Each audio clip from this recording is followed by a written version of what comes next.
델타 변이 바이러스로 인한 경기 둔화 불안감이 여전히 시장에 남아있는 상황에서 오늘 미국에서 지표도 발표가 됐고 금요일에는 비농업 부문의 고용 지표도 나오게 됩니다. 미국의 고용 둔화 속에 지표와 통화 정책에 따른 시장 영향 그리고 국내 증시 방향성에 대해 오늘은 얘기를 들어보겠습니다. 이베스트 투자증권 투자전략팀의 신중호 애널리스트 나와 있습니다. 안녕하세요. 네, 안녕하십니까. 네, 먼저 이제 8월 시장이 시작이 됐으니까요. 시장에서 변수로 볼 만한 부분 그리고 호재로 볼 만한 부분 어떤 것들이 좀 있을까요?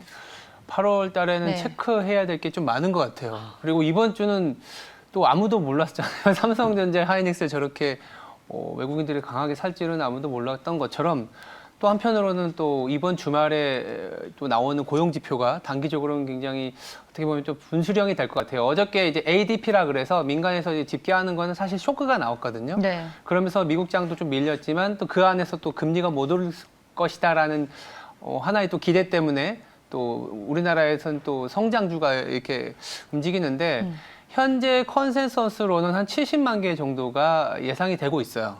우리나라 기준으로는 토요일 날 발표가 될 텐데 그 정도게 되면은 어제 이제 클라리다 부의장도 그랬지만 그 전에 윌러 이사도 얘기한 게 70에서 80만 개가 7월과 8월에 찍힌다면은 테이퍼링은 10월에도 시행할 수 있다라고 얘기했기 때문에 이번 주 고용 지표가 70만 개 이상이 나오는지 그게 좀 관건일 것 같고 두 번째는 가늠할 수가 없는 이벤트인데 중국이 자꾸 규제가 나오는 부분들이 오늘도 보니까 또 온라인 게임과 관련된 네. 이슈가 계속 나와요. 매일 나오고 있고 저희가 이제 주 초반에도 자료를 내긴 했지만 좀 중국의 스탠스가 다소 좀 변했다라는 거를 저희는 말씀드리고 싶은 거예요. 중국이 이제는 예전에는 중국이 내수를 부양해서 글로벌 소비의 한 축이 될 것이다라는 기대를 많이 했었는데 그 부분이 조금은 좀 둔화되거나 좀 기대가 조금은 낮아지는 수준이지 않겠냐. 그래서 중국발 모멘텀 그렇게 되면은 중국의 위안화가 강하게 이제 강해지는 모습보다는 조금은 어떻게 볼까요? 좀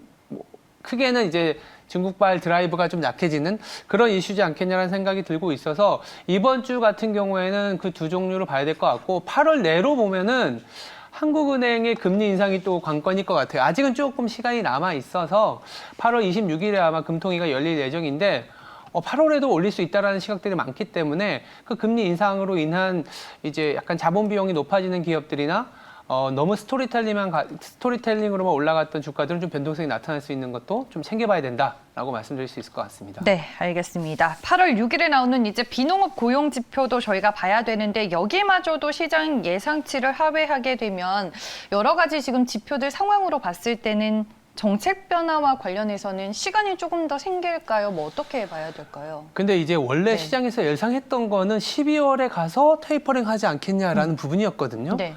근데 이제 그렇게 된 상황에서 고용이 만약 안 좋아지면 내년에 넘어가는 거 아니냐라는 이 정도의 이제 프레임을 갖고 갔었는데 네. 이번 주에 클라리다 연준 부의장이나 윌러 이사 같은 경우에는 만약에 고용이 예상만큼 나오면 10월에 시작한다고 얘기해 버렸어요.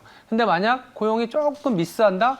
그러면 12월에 가서 할 수 있다. 그래서 시장의 예상치보다는 조금은 더 호키시했던 매파적인 발언이었고 설사 고용이 조금은 둔화되더라도 약간 연준에서는 그런 얘기들 많이 할 것 같아요. 지금 완전 고용이 안 된 이유는 경기가 안 좋거나 기업들의 어떤 구인 활동이 저조해서가 아니라 구인 활동은 굉장히 많은데 코로나 바이러스 내지는 육아 활동 때문에 백투스쿨 그러니까 9월부터는 이제 신학기가 시작이 되잖아요. 그러면 고용이 괜찮아진다라는 얘기를 할 거라서 여전히 연준의 스탠스는 조금은 시장보다는 좀 강하게 나오고 있는 거를 감지할 수 있을 것 같습니다. 그럼 고용 둔화도 좀 일시적으로 보는 경향이 있는 거예요? 그러니까 고용은 계속 개선될 수 있다. 지금은 실업급여의 영향도 있고 거기다가 8월까지는 아마도 이제 어머니들 이제 육아에 좀 신경을 쓸 수밖에 없는 분들 때문에 고용이 활발해지지 않을 가능성을 연준에서도 체크를 하고 있는 상황이라서 이번 주에 나온 지표가 설사 쇼크로 나온다 하더라도 8월이나 9월 초에 나오는 지표를 보고 가겠다라는 얘기들이 나올 가능성이 높다라고 보는 거죠. 그럼 8월 잭슨홀 미팅에서는 연준의 정책 방향성에 대한 시그널이나 힌트를 저희가 조금은 얻을 수 있는 걸까요? 그러니까 시장의 기대가 워낙 많으니까 그때 얘기를 안 하진 않을 것 같아요. 안 하진 않을 것 같고 네. 그리고 그때까지의 경제 지표나 아니면 최근에 이제 한국에서도 이제 문제가 되는 게 자산 시장의 어떤 불균형성 이런 것들을 같이 보면서 갈 텐데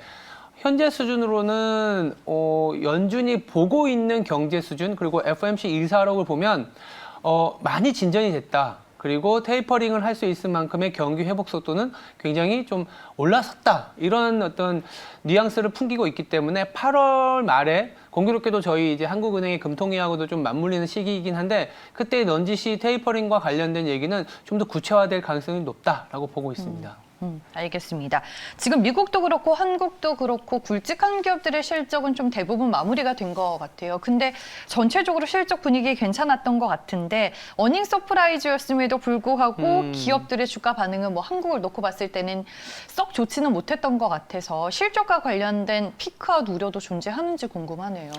네. 말씀하신 것처럼 그 피크아웃이라는 네. 단어가 최근에 이제 글로벌 증시의 하나의 화두라고 얘기가 되고 있는데 피크아웃이 꼭 나쁜 건 아닙니다. 왜냐하면 그로스 레이트, 그러니까 전년 대비 증가율이 워낙 작년에 코로나 이슈로 인해서 셧다운까지 들어갔었고 이익이 뭐 거의 반토막에서 3분의 1토막까지 내려가는 상황이었기 때문에 당연히 그로스 레이트는 빠지는 건 맞는데 시장에서 우려하는 거는 뭐냐면 그 매출 증가율이 하락을 하게 되면 우리가 흔히 재무 시간에도 공부했지만 영업 레버리지가 떨어지게 돼 있어요. 그러면 매출액이 막 강하게 올라갈 때는 고정비가 커버되면서 이익률이 그렇게 막 올라가는, 즉 밸류에이션을 그렇게 줄 수 있는 상황인데 매출 증가율이 전체적인 규모는 그래도 증가하지만 증가율이 빠지게 되면 고정비를 커버하는 레이트가 빠지면서 이익률이 하락하거든요.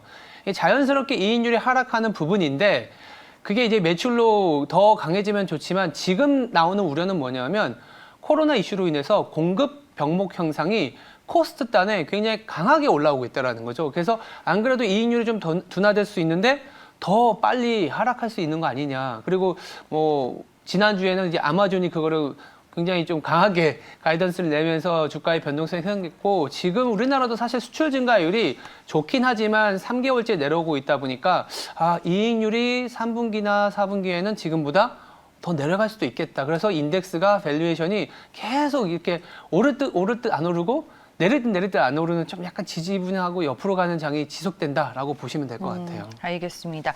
그러면 이제 전체적인 시장 환경들을 봤을 때 8월 시장은 지수 전망과 함께 투자 전략을 좀 어떻게 봐야 될까요?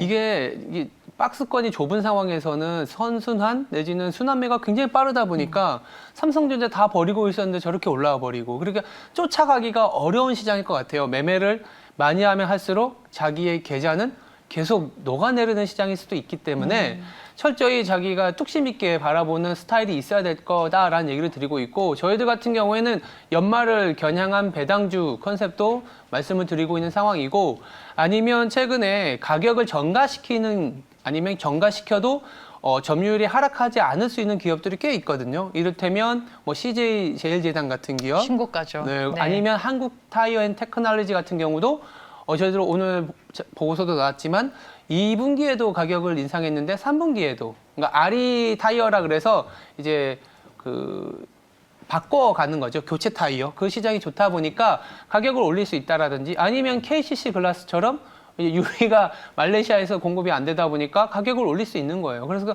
이렇게 기업 단으로 조금은 좀 미세하게 가야 되는 장이지 않겠냐, 8월은. 이렇게 말씀을 드리고요. 전체적인 컨셉으로는 아까 이익률도 말씀드렸기 때문에 ROE가 그래도 한 5년 동안 꾸준히 변동성 없이 유지되는 기업들이 있습니다. 대표적으로 인호공업 같은 경우가 대표적이고 아니면 뭐 동진세미캠, 뭐 나이스 평가정보 같은 종목들이 있기 때문에 이렇게 바텀업 차원에서 컨셉을 갖고 시장이 막 움직이더라도 유지하는 그런 전략이 필요하지 않겠냐라는 얘기를 드리고 있습니다. 네, 알겠습니다. 8월 시장 들어서 뭐 국내 증시 안에서 외국인들의 수급도 그렇고 좀 변화의 움직임들이 포착되고 있는 상황에서 좀 전략을 어떻게 촘촘하게 짜면 좋을까라는 오늘 투자에 대한 팁을 얻어볼 수 있었고요. 오늘 이 시간에는 이베스트 투자증권 투자전략팀의 신중호 애널리스트와 함께했습니다. 고맙습니다. 네.